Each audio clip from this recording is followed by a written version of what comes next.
ಸುಮತಿಭಿರನುಮೇಜಂ ಶುಭ್ರಕಾಜಂ ಸಖಾಜಂ ಸುಖಮಜಮನಪಾಜಂ ಮುಕ್ತ್ಯುಪಾಜಂ ವಿಮಾಜಂ ದ್ರಹಜಮಹಮಮೇಜಂ ಧ್ಯೇಜಮಾಮ್ನಾಜಗೇಜಂ ಸದಜಮಸದಜೇಜಂ ಶ್ರೇಸಹಾಜಂ ಭಜೇಜಂ ಅಭ್ರಮಂ ಭಂಗರಹಿತಂ ಅಜಡಂ ವಿಮಲಂ ಸದಾ ಆನಂದತೀರ್ಥಮತುಲಂ ಭಜೆ ತಾಪತ್ರಯಾಪಹಂ ಭವತಿ ಯದನುಭಾವಾತ್ಯೇಡಮು ಕೋಪಿ ವಾಗ್ಮಿ ಜಡಮತಿರಪಿ ಜಂತುರ್ಜಾಯತೆ ಪ್ರಾಜ್ಞಮೌಲಿಃ ಸಕಲವಚನಚೇತೋ ದೇವತಾ ಭಾರತೀ ಸಾ ಮಮ ವಚಸಿ ನಿಧತ್ತಾಂ ಸನ್ನಿಧಿಂ ಮಾನಸೇ ಚ ಮಿಥ್ಯಾ ಸಿದ್ಧಾಂತದುರ್ಧ್ವಾಂತ ವಿಧ್ವಂಸನ ವಿಚಕ್ಷಣಃ ಜಯತೀರ್ಥಾಖ್ಯತರಣಿರ್ಭಾಸತಾಂ ನೋ ಹೃದಂಬರೆ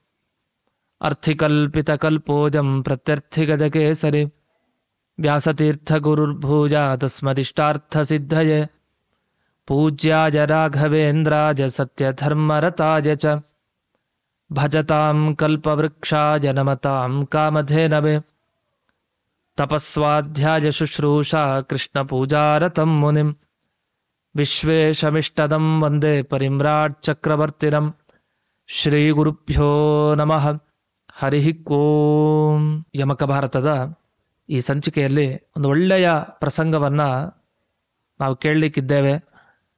ಮೊದಲಿಗೆ ಆ ಶ್ಲೋಕವನ್ನ ಗಮನಿಸೋಣ.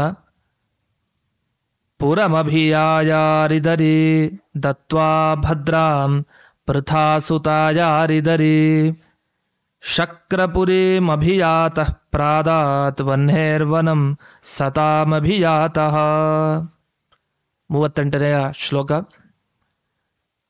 ಈ ಶ್ಲೋಕದಲ್ಲಿ ಬರುವಂತಹ ಪ್ರಸಂಗವನ್ನು ಮೊದಲಿಗೆ ವಿವರಣೆ ಮಾಡ್ತೀನಿ. ಸುಭದ್ರಾ ಪರಿಣಯ ಬಗ್ಗೆ ಈ ಶ್ಲೋಕದಲ್ಲಿ ಇದೆ. ಕೃಷ್ಣನ ತಂಗಿ ಸುಭದ್ರೆ. ಆ ಸುಭದ್ರೆಯ ಮದುವೆಯ ಜವಾಬ್ದಾರಿ ಯಾರಿಗಿರುತ್ತೆ? ಅಣ್ಣನಿಗೆ ಇರುತ್ತೆ. ತಂಗಿಯ ಮದುವೆಯ ಜವಾಬ್ದಾರಿಯನ್ನ ಅಣ್ಣ ಹೊತ್ತ, ಪೂರೈಸ್ತ. ತಂಗಿಯನ್ನ ಯಾರ್ಯಾರಿಗೋ ಕೊಡೋದ ಸಂಕಲ್ಪ ಆಗೋಗಿತ್ತು. ಬಲರಾಮ ಸೇರಿ ಅನೇಕರು ಸಂಕಲ್ಪ ಮಾಡ್ಬಿಟ್ಟಿದ್ರು, ದುರ್ಯೋಧನನಿಗೆ ಕೊಟ್ಬಿಡ್ಬೇಕು ಸುಭದ್ರೇನ ಅಂತ. ತಪ್ಪಿಸಿದ ಕೃಷ್ಣ ಅರ್ಜುನನಿಗೆ ದೊರೆಯುವಂತೆ ಮಾಡಿದ. ಅಂದ್ರೆ ಈ ಶ್ಲೋಕವನ್ನ ಗಮನಿಸಿದಾಗ ಈ ಸುಭದ್ರಾ ಪರಿಣಯಕ್ಕೆ ಕಾರಣನಾದ ಕೃಷ್ಣ ಅಂತ ಸ್ಪಷ್ಟವಾಗಿ ಗೊತ್ತಾಗತ್ತೆ.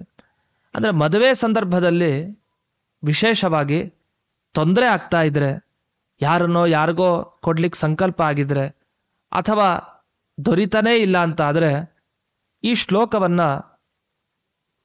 ಅನೇಕ ಬಾರಿ ಪಾರಾಯಣ ಮಾಡಿ. ಕೃಷ್ಣ ಕನ್ಯೆಯರಿಗೆ ಒಳ್ಳೆಯ ವರನನ್ನ ಕೊಡಿಸ್ತಾನೆ, ವರರಿಗೆ ಒಳ್ಳೆಯ ಕನ್ಯೆಯನ್ನ ಅವಶ್ಯವಾಗಿ ಕೃಷ್ಣ ಕೊಡಿಸ್ತಾನೆ. ಆ ವ್ಯವಸ್ಥೆಯ ಜವಾಬ್ದಾರಿಯನ್ನ ಅವನಿಗೆ ಬಿಟ್ಬಿಡಿ, ಈ ಶ್ಲೋಕವನ್ನ ಪಾರಾಯಣ ಮಾಡ್ತಾ ಇರಿ. ಆಗ ನಿರ್ವಿಘ್ನವಾಗಿ ಅಂತಹ ಭಕ್ತರಿಗೆ ಶ್ರೀಕೃಷ್ಣನೇ ಮುಂದೆ ನಿಂತು ಅವರಿಗೆ ಅನುಗ್ರಹವನ್ನ ಮಾಡ್ತಾನೆ. ಹೀಗಾಗಿ ಸುಭದ್ರಾ ಕಲ್ಯಾಣ, ಸುಭದ್ರಾ ಪರಿಣಯದ ಈ ಪ್ರಸಂಗವನ್ನ ಚಿಂತಿಸಿದಾಗ ವಿವಾಹ ಭಾಗ್ಯ ಅತಿ ಶೀಘ್ರವಾಗಿ ಕೃಷ್ಣನೇ ನಿಂತು ನಡೆಸೋದ್ರಲ್ಲಿ ಸಂಶಯ ಇಲ್ಲ. ಕೃಷ್ಣ ಹೇಳೋದು ಅಷ್ಟೇ, ನನ್ನನ್ನ ಭಕ್ತರು ಯಾವ ರೀತಿ ಉಪಾಸನೆ ಮಾಡ್ತಾರೋ ಹಾಗೆ ನಾನು ಅನುಗ್ರಹ ಮಾಡ್ತೀನಿ ಅಂತ. ನೀವು ದೇವರನ್ನ ಹೀಗೆ ಚಿಂತಿಸಿ. ಕೃಷ್ಣ ತನ್ನ ತಂಗಿಗೆ ಸುಭದ್ರೆಗೆ ಮದುವೆ ಮಾಡಿಸಿದ. ತನ್ನ ಪ್ರೀತಿ ಪಾತ್ರನಾದ ಅರ್ಜುನನಿಗೆ ಸುಭದ್ರೆಯಂತಹ ಕನ್ಯೆಯನ್ನ, ತನ್ನ ತಂಗಿಯನ್ನೇ ಸ್ವತಃ ಕೊಡಿಸಿದ. ಹೀಗೆ ಅರ್ಜುನ ಮತ್ತೆ ಸುಭದ್ರೆ ಇಬ್ಬರಿಗೂ ಅನುಗ್ರಹ ಮಾಡಿದವನು ಕೃಷ್ಣ. ವರನಿಗೂ ಅನುಗ್ರಹ, ಈ ಕಡೆ ಕನ್ಯೆಗೂ ಅನುಗ್ರಹ.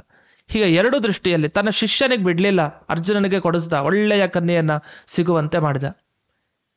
ಹೀಗೆ ನೋಡಿದಾಗ ಕೃಷ್ಣ ತನ್ನ ಶಿಷ್ಯನಿಗೆ, ಅರ್ಜುನನಿಗೆ ಹೇಗೆ ಮಾಡಿದ್ನೋ ಹಾಗೆ ಇತರ ಭಕ್ತರಿಗೆ ಮಾಡಲ್ವಾ? ಭಕ್ತರು ಅವನ ಶಿಷ್ಯರೇ. ಆದರೆ ಅರ್ಜುನ ಯಾವ ರೀತಿ ಕೃಷ್ಣನ ಆರಾಧನೆ ಮಾಡಿದ, ಆರಾಧನೆ ನಾವು ಮಾಡ್ಬೇಕು, ನಂಬಬೇಕು ದೇವರನ್ನ. ಆಗ ಕೃಷ್ಣ ಕೈ ಬಿಡೋದಿಲ್ಲ. ಸರಿ, ದುರ್ಯೋಧನನಿಗೆ ಕೊಡ್ಲಿಕ್ಕೆ ಅಂತ ಎಲ್ಲ ಬಲರಾಮಾದಿ ಯಾದವರೆಲ್ಲ ತಾವು ಸಜ್ಜಾಗಿದ್ದಾರೆ. ದುರ್ಯೋಧನ ಬಹಳ ಬುದ್ಧಿವಂತ, ಬಲರಾಮನನ್ನ ಗದೆಯ ಗುರು ಅಂತ ಸ್ವೀಕಾರ ಮಾಡಿಕೊಂಡ. ಯಾಕೆ? ಬಲರಾಮನನ್ನ ತನ್ನ ಬಳಿ ಸೆಳ್ಕೊಳ್ಳೋಣ ಅಂತ ಅವನ ಮನಸ್ಸಿನ ಬಯಕೆ. ಶಿಷ್ಯನಿಗೆ ಅನುಗ್ರಹ ಮಾಡದೇ ಇರ್ತಾನ.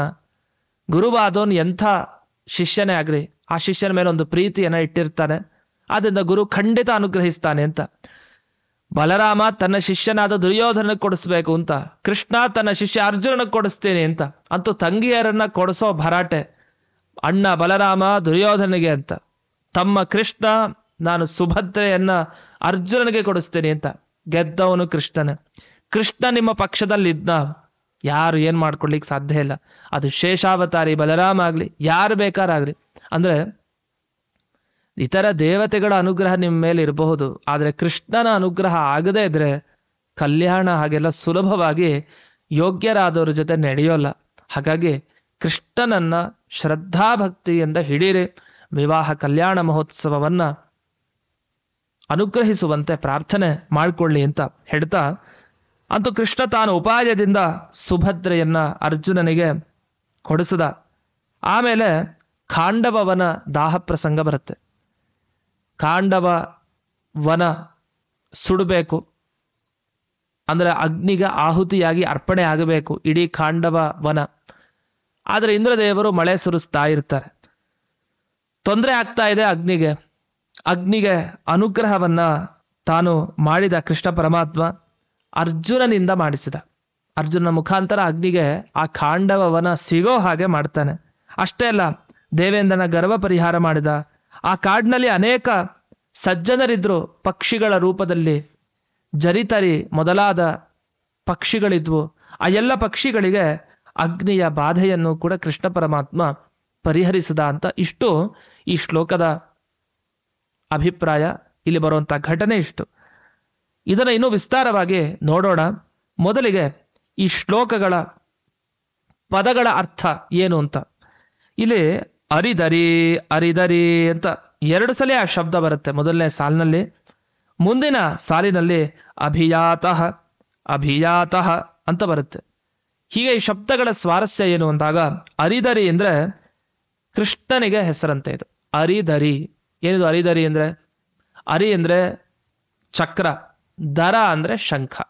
ಚಕ್ರ ಶಂಖಗಳನ್ನ ಹಿಡಿದಿರೋ ಕೃಷ್ಣನಿಗೆ ಚಕ್ರ ಶಂಖ ಧಾರಿ ಅಂತ ಹೇಳಬೇಕು. ಅದನ್ನ ಅರಿ ದರಿ ಅಂತ ಕರೆದಿದ್ದಾರೆ. ಅರಿದರಗಳನ್ನ ಉಳ್ಳವನು ಅರಿದರಿ ಆಗ್ತಾನೆ. ಜ್ಞಾನಿ ಧನಿ ಅಂತೆಲ್ಲ ಹೇಳ್ತೀವಲ್ಲ, ಹಾಗೆ ಅರಿದರಿ ಅಂತ ಅಂತಾರೆ. ಇವನು ಕೃಷ್ಣ ಪುರಂ ಅಭಿಯಾಯ, ದ್ವಾರಕಾ ಪಟ್ಟಣಕ್ಕೆ ತಾನು ಹೋಗಿದ್ದಾನೆ. ಆಮೇಲೆ ಭದ್ರಾಂ ಅಂದ್ರೆ ಸುಭದ್ರೆ. ಸುಭದ್ರೆ ಅಂತ ಪೂರ್ತಿ ಹೆಸರಿರಲಿಲ್ಲ, ಸೂ ತೆಗ್ದಿದ್ದಾರೆ, ಭದ್ರ ಹಾಕಿದ್ದಾರೆ. ಆ ಭದ್ರೆಯನ್ನ, ಭದ್ರೆ ಅಂದ್ರೆ ಮಂಗಳ ಕರಳು ಅಂತ ಅರ್ಥ. ನಿಜವಾಗಿ ಮಂಗಳ ಸ್ವರೂಪಿ ಆ ಸುಭದ್ರೆ. ಆ ಸುಭದ್ರೆಯನ್ನ ಮಂಗಳಕರನಾದವನಿಗೆ ಕೊಡಬೇಕು, ಅರ್ಜುನನಿಗೆ. ಅಮಂಗಳಕರನಾದ ದುರ್ಯೋಧನನಿಗೆ ಕೊಡೋದಲ್ಲ. ಅಯೋಗ್ಯ ಅವನು. ಯಾವತ್ತೂ ಮದುವೆ ಆಗಲಿ, ವಿವಾದ ಚರ್ಚೆ ಆಗಲಿ, ಸಮಾನವಾದ ಕುಲದವರಿಗೆ, ಸಮಾನವಾದ ವಿದ್ಯೆ ಇರೋರಿಗೆ ಆಗ್ಬೇಕು. ಅಲ್ಲೆಲ್ಲ ಸಮಾನತೆ ಬೇಕು. ವಿವಾಹ ಅಯೋಗ್ಯಳೊಂದಿಗೆ ಯೋಗ್ಯನಿಗೆ ಅಲ್ಲ. ಹಾಗೆ ಯೋಗ್ಯನಾದ ವರನಿಗೆ ಅಯೋಗ್ಯಳಾದ ಕನ್ನಿಕೆಯನ್ನ ಕೊಡಿಸಬಾರದು. ಹೀಗೆಲ್ಲ ಯಾರಿಗೆ ಸೇರಿಸ್ಬೇಕೋ ಅಂಥವ್ರನ್ನ ಸೇರಿಸ್ಬೇಕು. ಪ್ರಕೃತ ಪೃಥಾಸುತನಿಗೆ, ಅಂದ್ರೆ ಪೃಥೆ ಅಂದ್ರೆ ಕುಂತಿಯ ಮಗ ಅರ್ಜುನ, ಅರ್ಜುನನಿಗೆ ಪ್ರಾದಾತ್ ಸುಭದ್ರೆಯನ್ನ ಕೊಟ್ಟ, ಸೇರೋ ಹಾಗೆ ಮಾಡಿದ. ಅಂಥ ಅರಿದರಿ, ಮತ್ತೆ ಅರಿದರಿನ್ ಬಳಸ್ತಾರೆ. ಮತ್ತೇನಪ್ಪ ಅರ್ಥ ಹೇಳೋದು? ಹಿಂದಿನ ಅರ್ಥ ಹೇಳೋದ ಈ ಶಬ್ದಕ್ಕಲ್ಲ. ಅರಿದರಿ ಅಂದ್ರೆ, ಅರಿ ಅಂದ್ರೆ ಶತ್ರು.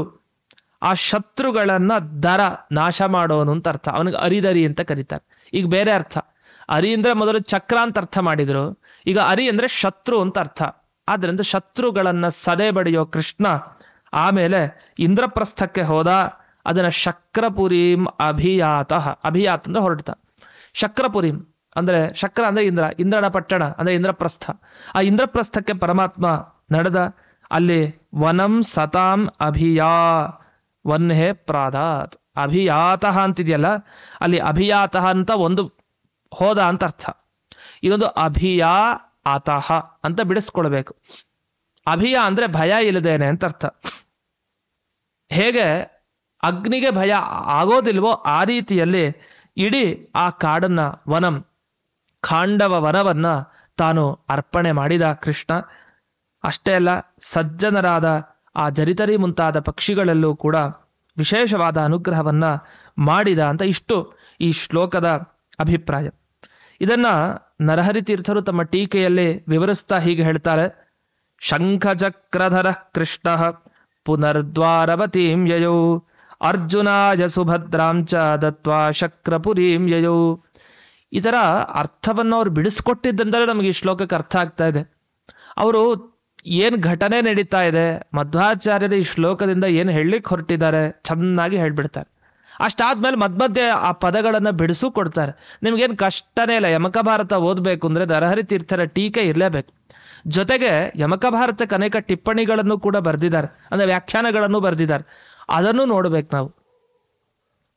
ಸುಯೋಧನಾಯ ವಾಚಾತಾಂ ಬಲ ದತ್ತಾಂ ಸುರಾರಿಭೃತ್ ತಥೋ ಗತ್ವಾವನಂ ಕೃಷ್ಣ ದದೌ ಖಾಂಡವ ಮಗ್ನಯೇ. ಮಾತಿನ ಮುಖಾಂತರ ನೀನು ಕೊಡ್ತೀನಿ ಅಂತ,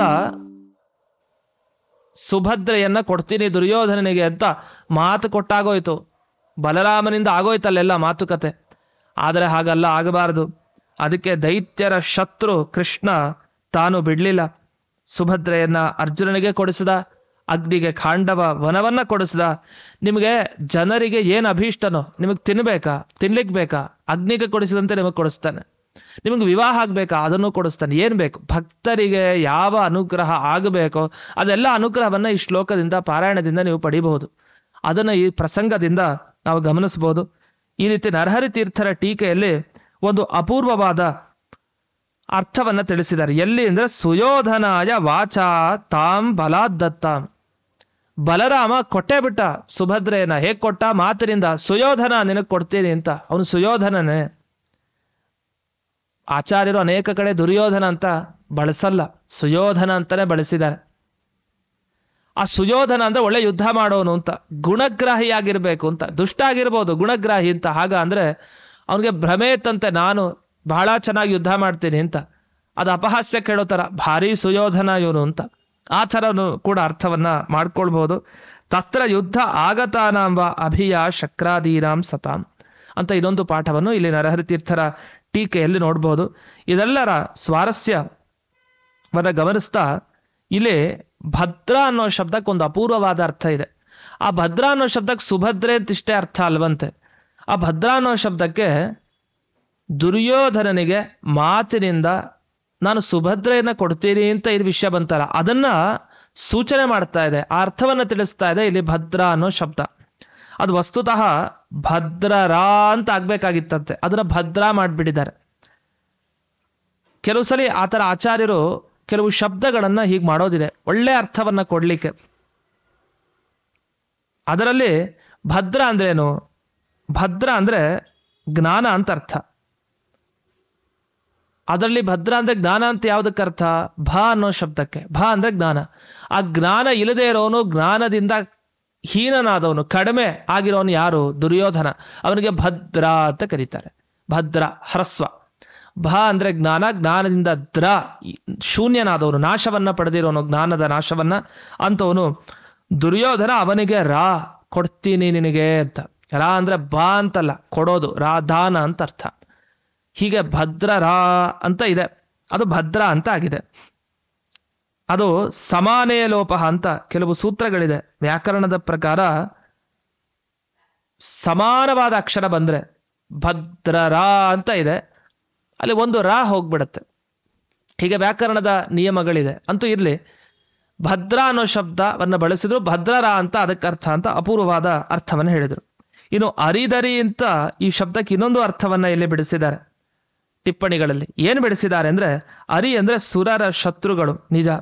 ಅಲ್ಲಿ ಯಾರನ್ನು ತಗೊಳ್ಬೇಕಿಲ್ಲಿ ಅಂದ್ರೆ, ಆ ಅರಿ ಅನ್ನೋ ಶಬ್ದದಿಂದ ದುರ್ಯೋಧನನ್ ತಗೊಳ್ಬೇಕಂತೆ, ಅವನ ಕಾಮನೆ. ಆ ದುರ್ಯೋಧನನ ಕಾಮನೆಯನ್ನ ಅಂದ್ರೆ ಏನು, ನಾನು ಸುಭದ್ರೆಯನ್ನ ಪಡಿಬೇಕು ಅಂತ ಆಸೆ ಇತ್ತಲ್ಲ, ಆಸೆಯನ್ನ ದರ ನಾಶ ಮಾಡಿದವನು ಅಂತ.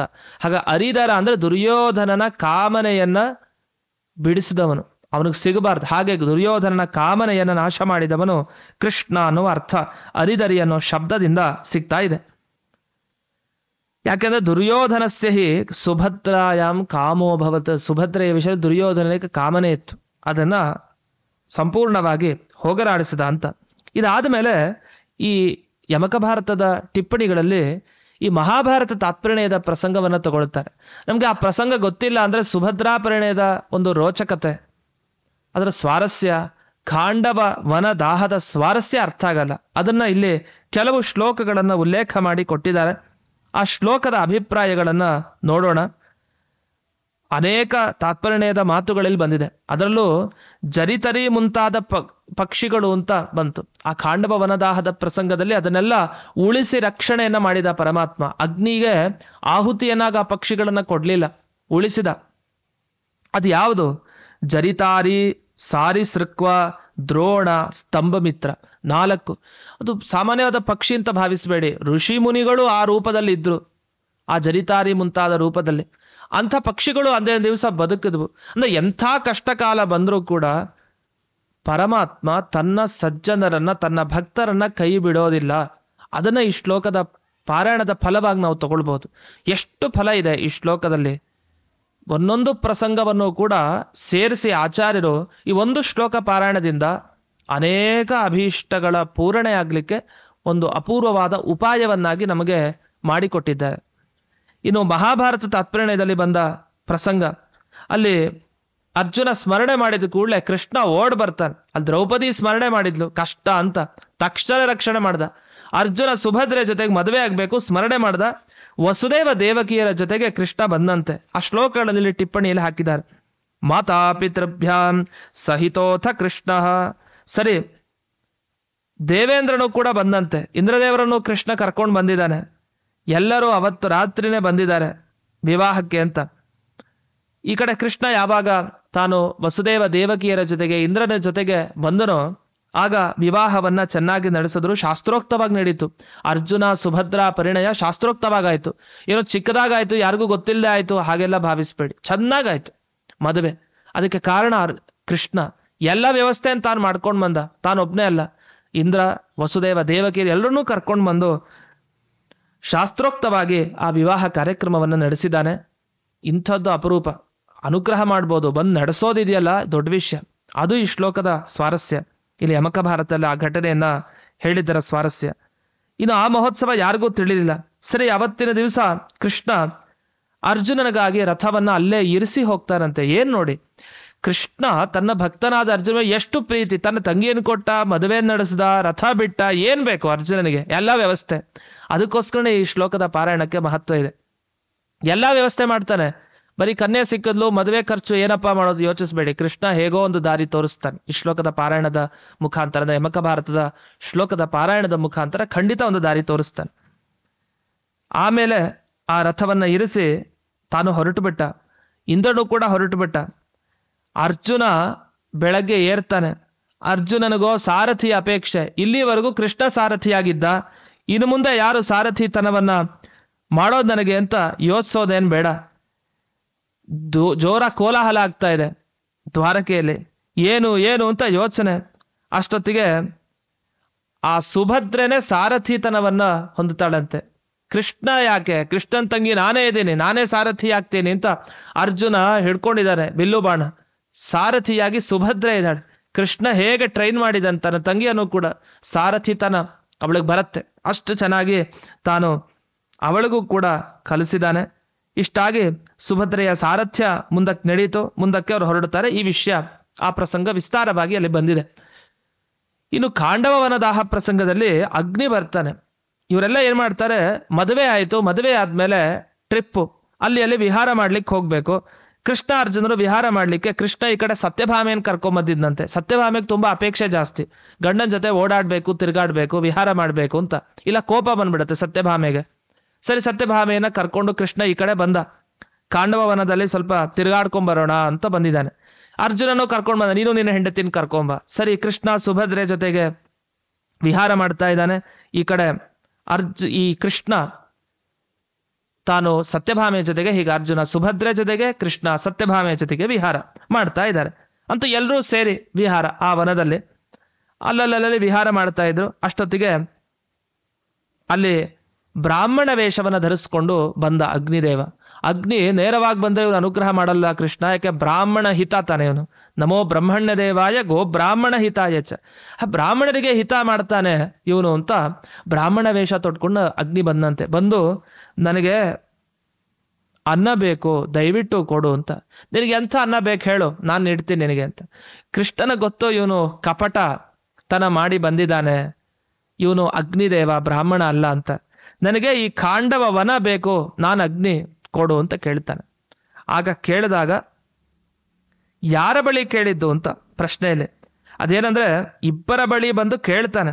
ಕೇಳಿದಾಗ ಕೃಷ್ಣನ ಅಪ್ಪಣೆ ಪಡೆದು ಅರ್ಜುನ ಕೇಳ್ಬಿಡ್ತಾನೆ ಆ ಪ್ರಶ್ನೆಯನ್ನು. ಅದರಿಂದ ಅದು ಒಂದ್ ರೀತಿ ಅರ್ಜುನ ಕೇಳಿದ ಅಂದ್ರೆ ಕೃಷ್ಣನೇ ಕೇಳಿಸ್ದ. ಯಾಕಂದ್ರೆ ಅರ್ಜುನಿಗೆ ಅಂತ ಜ್ಞಾನ ಬರ್ಬೇಕಲ್ಲ, ಇವನು ಅಗ್ನಿ ಅಂತ ಹೇಗ್ ಬರ್ಲಿಕ್ಕೆ ಸಾಧ್ಯ ಜ್ಞಾನ ಅವನಿಗೆ? ಕೃಷ್ಣ ಆದ್ರೆ ಸರ್ವಜ್ಞ. ಸರಿ, ಕೇಳಿಸಿದಾನೆ ಅರ್ಜುನನ ಕೈಲಿ ಎಂಥ ಅನ್ನ ಬೇಕು ಅಂತ. ಆಗ ನನಗಿದು ಬೇಕು ಅಂತ ನುಡಿದು ಬಿಟ್ಟ. ಯಾಕೆ ಅಂದ್ರೆ ಪಾಪ ಅಗ್ನಿಗೆ ಒಂದು ಶಾಪ ಸಿಕ್ಕಿರುತ್ತೆ, ಅವನಿಗೆ ಪಚನ ಶಕ್ತಿ ಕುಂದು ಹೋಗ್ಲಿ ಅಂತ. ನಾವೆಲ್ಲ ಅನ್ಕೊಳ್ತೀವಿ ಜಠರಾಗ್ನಿಲಿ ನಮ್ಗೆ ಜೀರ್ಣಶಕ್ತಿ ಕಳ್ಕೊಂಡ್ಬಿಟ್ಟಿರ್ತೀವಿ, ಅಗ್ನಿ ಯಾಕೋ ಅನುಗ್ರಹ ಮಾಡ್ತಾ ಇಲ್ಲ ಅಂತ. ಪಾಪ ಅಗ್ನಿಗೆ ಪಚನ ಶಕ್ತಿ ಕಡಿಮೆ ಆಗೋಗಿತ್ತಂತ, ಅವನಿಗೆ ಜೀರ್ಣಶಕ್ತಿ ಹೋಗ್ಲಿ ಅಂತ ದೇವತೆಗಳ ಶಾಪ. ಪಾಪ ಯಾಕೆ ಅಂದ್ರೆ ಅಗ್ನಿದೇವ ಒಂದ್ಸರಿ ಕೇಳ್ತಾನೆ, ಏನಿಲ್ಲ ನಾನು ಅಷ್ಟೆಲ್ಲ ಆಹುತಿನ ಹಾಕೋದೆಲ್ಲ ನಿಮಗೆ ಬಂದು ನಾನು ತಲುಪಿಸ್ತಾ ಇರ್ತೀನಿ. ಯಾಕೆಂದ್ರೆ ತಲುಪಿಸೋನ್ ಅಗ್ನಿನೇ ದೇವತೆಗಳ ಆಹುತಿಯನ್ನ. ಪಾಪ ತುಂಬಾ ದೊಡ್ಡ ಕೆಲಸ, ಎಷ್ಟು ಜನ ಆಹುತಿ ಹಾಕ್ತಾರೆ, ಎಲ್ಲ ಹೋಗಿ ಹೋಗಿ ಆ ದೇವತೆಗಳಿಗೆ ತಲುಪಿಸ್ಬೇಕಲ್ಲ ಹೋಮದಲ್ಲಿ ಹಾಕುವಂತ ಆಹುತಿಯನ್ನೆಲ್ಲ. ಅದು ಅಗ್ನಿದೇವನ ಕೆಲಸ. ಅವನು ಏನ್ ಕೇಳ್ದ, ನನ್ಗೆ ದುಡ್ಡು ಬೇಕು, ಸುಮ್ಮನೆ ಬಿಟ್ಟಿ ಕೆಲಸ ಮಾಡ್ಲಿಕ್ಕೆ ಆಗತ್ತ? ಅದಕ್ಕೆ 2 ಆಹುತಿ ನನಗೆ ಬೇಕು, ಒಂದು ಪ್ರಯಾಜ ಮತ್ತೆ ಅನುಯಾಜ, ಈ ಆಹುತಿ ಕೊಡಿ ಅಂತ. ಆಯ್ತು ಕೊಡ್ತೀವಿ ನಿನಗೆ ಅಂತ ದೇವತೆಗಳೆಲ್ಲ ಕೊಟ್ರು. ಆದ್ರೆ ಶಾಪ ಕೊಟ್ರು, ನಿನ್ ಶಕ್ತಿ ಮಾತ್ರ ಹೋಗ್ಲಿ, ಜೀರ್ಣ ಶಕ್ತಿ ನಿನಗೆ ಕಳ್ಕೊ ನೀನು ಅಂತ, ಕಡಿಮೆ ಆಗ್ಲಿ ಅಂತ ಶಾಪ ಕೊಟ್ರು. ಅದಕ್ಕೆ ಅವತ್ತಿನಿಂದ ಆ ಅಗ್ನಿ ಒದ್ದಾಡ್ತಾ ಇದ್ದ. ಏನಿದು, ಏನೋ ಕೇಳದೆ ದೇವತೆಗಳು ವರ ಕೊಟ್ರು ಶಾಪನೂ ಕೊಟ್ರಲ್ಲ ಅಂತ. ಅದೇನಂದ್ರೆ ಒಂದು ಮಾತನ್ನ ಹೇಳ್ತಾರೆ, ಬ್ರಹ್ಮದೇವರು ತಾವು ಅಗ್ನಿಗೆ ಖಾಂಡವ ವನವನ್ನು ಸುಟ್ಟಾಕು ಅಂತ ಅಂದ್ರಂತೆ. ಆಗ 7 ಬಾರಿ ಸುಟ್ಲಿಕ್ಕೆ ಹೋದ್ನಂತೆ ಅಗ್ನಿ. ಅದೇ ಪ್ರತಿ ಬಾರಿ ವ್ಯರ್ಥ ಆಗ್ತಾ ಇತ್ತು. ಇಂದ್ರದೇವರು ತಾವು ಮಳೆಯನ್ನ ಸುರಿಸ್ತಾ ಇದ್ರಂತೆ. ಅದನ್ನ ನಿರ್ವಿಘ್ನವಾಗಿ ಏನಾದ್ರೂ ಮಾಡಿ ಖಾಂಡವ ವನವನ್ನ ತಿನ್ನಬೇಕು ಅಂತ ಅಗ್ನಿಗೆ. ಸರಿ, ಕೊನೆಗೆ ಅರ್ಜುನನ ಕೇಳದ. ಕೊನೆಗೆ ಅರ್ಜುನನ ಒಳಗಡೆ ದೇವರೇ ತಾನು ಇದ್ದು ಅವನ ಹತ್ರ ಕೇಳಿಸಿ, ಏನಂತ ನಿನ್ಗೇನು ಬೇಕನ್ನ ಅಂತ ಕೇಳಿಸಿ ಕೊನೆಗೆ ಅನುಗ್ರಹವನ್ನ ಮಾಡಿದ.